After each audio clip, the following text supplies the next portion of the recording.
execução. Porque no RRT de execução, ali já estava a execução do projeto elétrico. Está vendo no RRT só de elétrica, ficou faltando o RRT de execução. Ele deveria fazer também o de execução. Então, nesses RRT, você vai ter o projeto, execução, gestão, meio ambiente, planejamento urbano, atividades especiais de arquitetura e urbanismo, ensino e pesquisa e engenharia de segurança do trabalho. Esse RRT de gestão é o RRT de cargo e função. Então, quando vocês têm um cargo na prefeitura ou quando vocês exercem um cargo na empresa, vocês fazem um RRT assim que vocês entram de cargo e função. Tá? Não precisa fazer todo ano, não, é só um. E depois, quando vocês saírem, vocês deem embaixo desse RRT. O CAL só considera que sua obra terminou quando você dá baixa no RRT. A partir daí, a partir da baixa do RRT de execução, o projeto não precisa, porque o projeto ele dá baixa automaticamente, porque é um trabalho intelectual. Agora, o de execução, aquela sua responsabilidade civil por aquela obra vai contar a partir do momento que você deu a baixa do seu RRT, porque o CAL considera, e a Justiça também, que você terminou a obra naquele momento. Então, a sua responsabilidade civil vai contar a partir desse momento. Se você não der a baixa, ela não começa a contar nunca. A sua responsabilidade vai ficar décadas, entendeu? Você vai ser sempre responsável por aquela obra. Então, é importante dar a baixa do RRT. Tá? O RRT 7, artigo 7, Engenharia e Segurança do Trabalho. Esse daí existe uma resolução que diz que os arquitetos, engenheiros de segurança do trabalho, que é a resolução número 10, eles devem arrecadar RRT para o CAL. Por quê? Até hoje eu aqui estamos conversando sobre isso em casa. Porque tanto o CAL como o CREA, você tem o título pela sua graduação, não pela sua pós-graduação e nem pela especialização. E a engenharia de segurança do trabalho é uma especialização, é uma pós-graduação. Então, por isso que pode existir, e ainda tem uma lei federal que regulamenta esse curso de engenharia de segurança do trabalho. Então, existe o arquiteto engenheiro de segurança do trabalho e o engenheiro civil e engenheiro de segurança do trabalho. Eu só por curiosidade, ontem eu recebi um telefonema do arquiteto Luiz Peixão, ele é presidente da Associação Brasileira de Engenharia de Segurança do Trabalho. E ele é arquiteto. Né? Então, por isso, quando alguém vier falar ou cobrar de você, não, é só engenheiro, você tem que pagar o CREA, não precisa. Porque você paga o conselho, você paga o outro. E os arquitetos estão sob a responsabilidade do Conselho de Arquitetura e Urbanismo. Se alguém aqui, vou dar um aviso também, recebeu uma cobrança do CREA, ou se o fiscal do CREA foi no seu escritório exigir que você apresente alguma documentação, por favor, escaneie e envie para o CAL esse boleto de pagamento, porque o CAL está tomando as providências devidas com o CREA.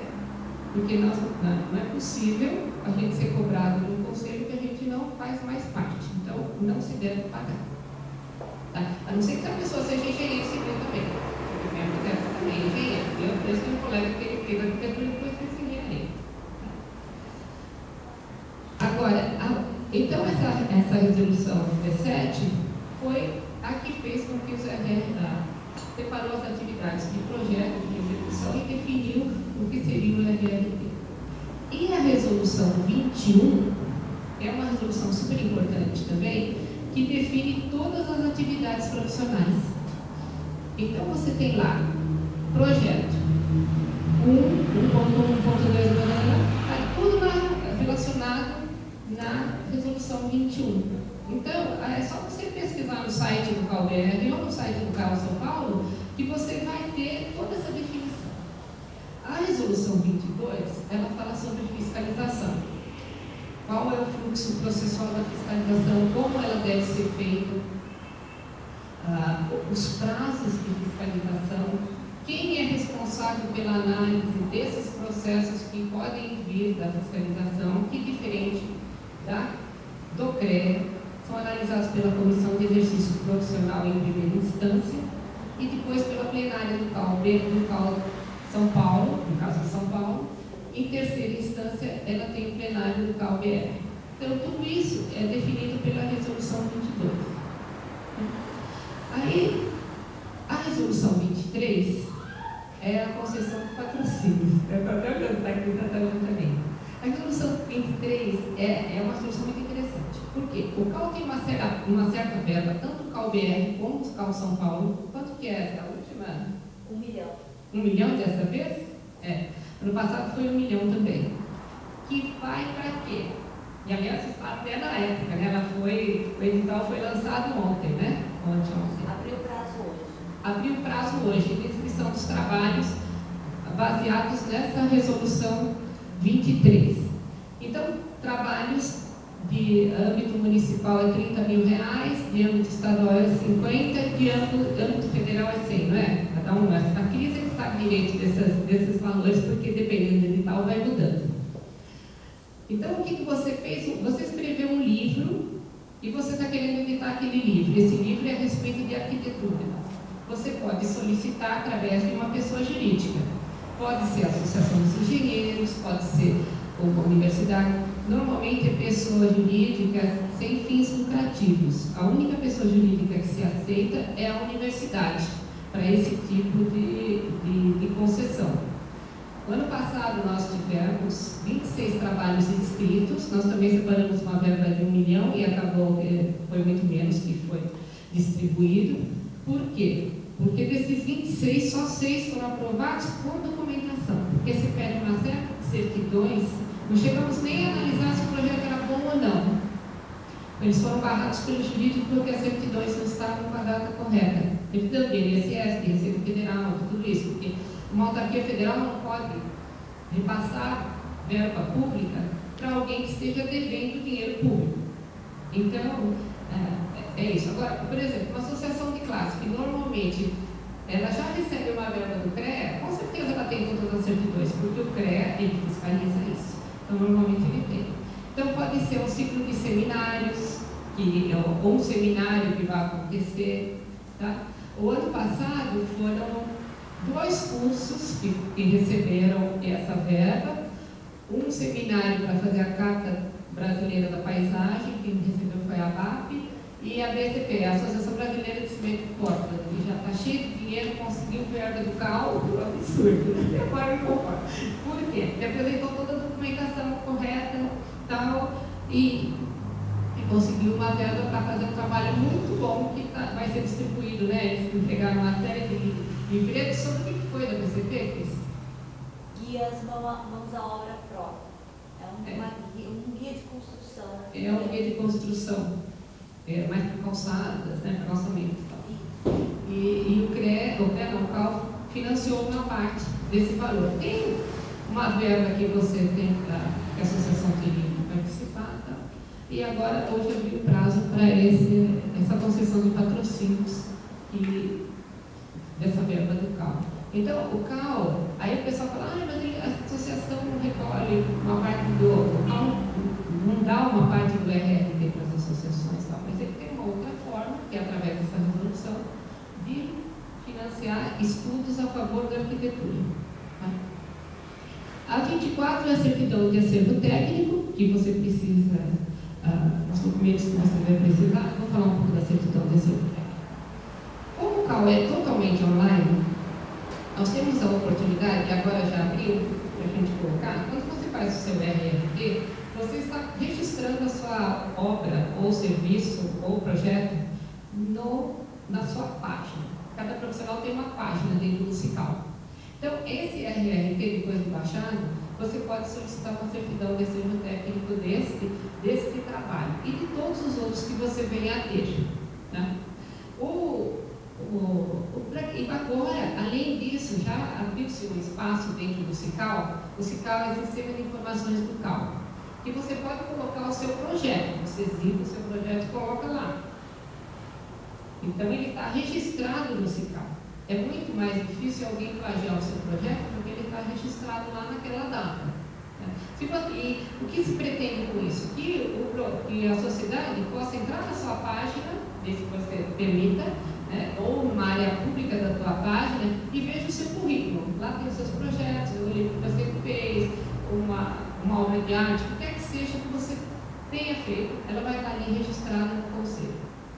E essas certidões da Servotécnica, elas são baseadas nos RRTs baixados, no caso de execução, e no caso de projeto, eles são baixados automaticamente. Né? Aí depois, 24 processos éticos e denúncias, tal. O 31 é RRT extemporâneo. O que é o RRT extemporâneo? A Lei 12.378, ela permite que você faça um RRT depois que a sua obra for concluída e você não for pego pelo fiscal. Se for pego pelo fiscal, além de você pagar 300% de multa, você ainda responde com falta ética. Então, você dá entrada no CAL de um RRT extemporâneo. Quem decide se vai ou não registrar esse RRT extemporâneo é a Comissão de Exercício Profissional. Vai para a Comissão de Exercício e é analisado através daquelas provas documentais que você coloca. Então, essas provas documentais e os procedimentos, eles estão nessa resolução 23. E agora está sendo discutido o Código de Ética do CAL. Teve uma reunião em Brasília, nem todos concordaram, aliás, a maioria discordou do Código de Ética inteiro, mas ele está sendo discutido, talvez seja aprovado agora com alterações ou não, na próxima plenária, ou não, também do CAL-BR. Então, até o dia 9 de maio, são 48 resoluções. A 32 alterou o número dos registros que a gente tinha no nosso primeiro registro, quando passou todo mundo para o CAL. Aí, na época do recadastramento, que quando foi feita a carteirinha, a gente teve que fazer aquele questionário interminável. Então, eu fiz 5 vezes o questionário. Isso que eu falei, não é possível, vou fazer de novo esse questionário. Né? Por quê? Em São Sebastião, onde eu moro, só tem um CEP. E no CICAL estava registrado um endereço qualquer, que tal, fez a praça do correio e tal. E a hora que eu colocava o meu endereço, não aceitava. Tinha que aceitar o endereço deles para depois alterar. Só que para isso eu fiz 5 vezes, porque aí você tem que voltar novamente. Né? E vou falar um pouco da carteirinha. A carteirinha, ela foi feita pelo CAL-BR, em nível nacional. Porque o CAL é um conselho que quer, quando ele foi fundado, foi para que todos os CAUs, desde do maior até o liborâneo, que é o menor, tivessem acesso ao mesmo tipo de função. Por isso ele é todo digital, também porque nasceu no século XXI, e não teria por que ser diferente. Eu lembro que eu fui coordenadora da Câmara de Arquitetura do CREA nesse último ano da transição. Acho que eu era arquiteta mais chicana do país. E eu participava de umas reuniões todo mês em Brasília. E na primeira reunião, eu fui numa reunião no IAB, na primeira semana que teve a reunião das câmaras nacionais, na Câmara Nacional de Arquitetura. E eu lembro que o presidente do IAB do Distrito Federal falou assim: não, calma, nós vamos ter mais essa RT no cargo. Vai ser tudo digital, você vai poder fazer um RRT na sua casa. Aí eu olhei para a coordenadora do Paraná, ele olhou para mim e falou: ué, mas não é assim? Não era. Então, cada estado do país era diferente. E isso era no Distrito Federal, não era lá em Roraima, nem na Amazônia, era no Distrito Federal. E por quê? Porque dependia de cada presidente. Então, a ideia do CAL é que seja um conselho realmente nacional.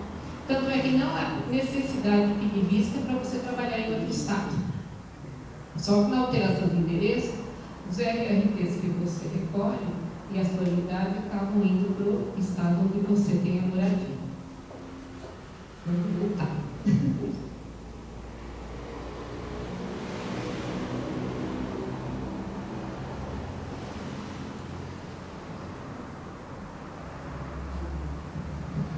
Durante o período de transição, apenas 2 artigos da Lei 12.378 estavam em vigor.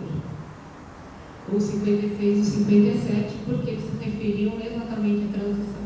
E os outros artigos, eles passaram a entrar em vigor a partir da posse do presidente do CAUBR, que ocorreu no dia 19 de dezembro. No CREA, cada instituição de ensino que tivesse curso de arquitetura registrado no Conselho e cada associação ou entidade de classe tinha o seu conselheiro. No CAU é diferente. Qualquer pessoa, qualquer arquiteto, ele não precisa estar registrado em nenhuma entidade de classe, ele não precisa estar registrado, fazer parte de nenhuma instituição de ensino, que ele pode montar, no caso dessa última eleição, uma chapa e participar da eleição do CAU.